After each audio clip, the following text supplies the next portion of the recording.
गरीबी दूर करने का जो फंडामेंटल 3 रास्ता दुनिया भर के विशेषज्ञों ने बताया है, या तो आपके पास पढ़ाई हो, या आपके पास खेती योग्य जमीन हो, या फिर बिजनेस व्यापार करने के लिए पैसा पूंजी हो।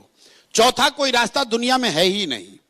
बिजली से आप गरीबी दूर नहीं करते हैं। गरीबी हाउस होल्ड लेवल पे दूर तब होगी जब आपके बच्चे पढ़ेंगे, या फिर आपके पास जमीन होगा, खेती करके आप आगे बढ़ सकते हैं, या अगर दोनों नहीं है तो आपके पास पूंजी हो तो आप रोजी रोजगार दुकान व्यापार करके आगे बढ़ सकते हैं।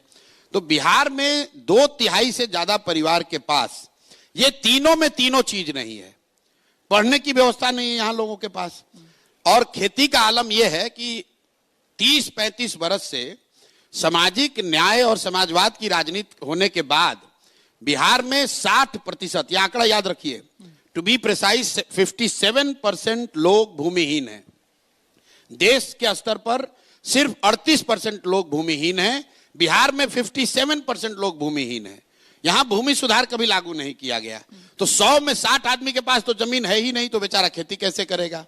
तीसरी बात रह गई पूंजी। मान लीजिए आपको पढ़ाई नहीं है, खेती नहीं है, फिर बिजनेस व्यापार करने के लिए क्यों नहीं स्थिति है?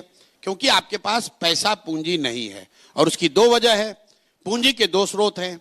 एक, जो आप पैसा कमा कर आप बचाते हैं, वो आपका पूंजी हुआ, और दूसरा जो आप बैंकों से कर्ज लेते हैं वो बोरोड कैपिटल है।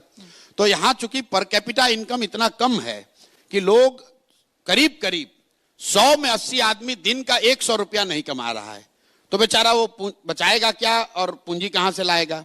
और जिनके पास थोड़ा बहुत पैसा है भी, उनको बैंक वाले लोन नहीं दे रहे हैं, क्योंकि बिहार में सीडी रेशियो है 40%, देश में सीडी रेशियो है 75%। सीडी रेशियो मतलब जितना पैसा आपने बैंक में जमा किया, बैंक ने कितना पैसा वापस कर्ज के तौर पर समाज को दिया।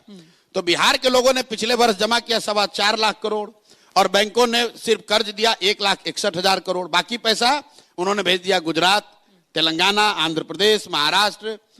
तो भाई, जब तक बिहार में शिक्षा नहीं होगी, तो जब तक बिहार में भूमि सुधार नहीं होगा, और जब तक लोगों के हाथ में पैसा पूंजी नहीं होगा, तो जितने बात यहां हो जाए, जितने वाद चल जाए, बिहार की गरीबी दूर नहीं हो सकती है। तो हम लोग ये कह रहे हैं कि फंडामेंटल लेवल पे ये 3 चीजों के लिए काम होना चाहिए, और काम तब होगा जब लोग इन 3 चीजों के लिए वोट